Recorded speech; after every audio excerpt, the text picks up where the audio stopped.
বিশ্বের বৃহত্তম দ্বীপ গ্রিনল্যান্ড। ১৯৭৯ সাল থেকে এটি ডেনমার্কের একটি স্বায়ত্তশাসিত অঞ্চল। আর্কটিক এবং আটলান্টিক মহাসাগরের মধ্যে অবস্থিত।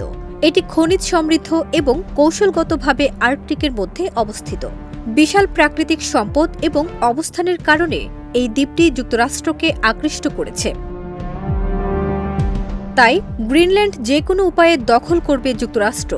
স্থানীয় সময় ৪ মার্চ মার্কিন কংগ্রেসের একটি যৌথ অধিবেশনে এই ঘোষণা দেন প্রেসিডেন্ট ডোনাল্ড ট্রাম্প। এক প্রতিবেদনে এই তথ্য জানিয়েছে তুরস্কের বার্তা সংস্থা আনাদোলু।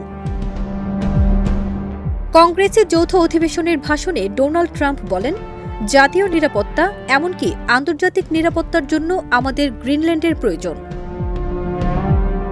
তিনি বলেন, আমরা এটি দখলের জন্য জড়িত সকলের সঙ্গে কাজ করছি, তবে বিশ্ব নিরাপত্তার জন্য আমাদের এটি সত্যিই প্রয়োজন।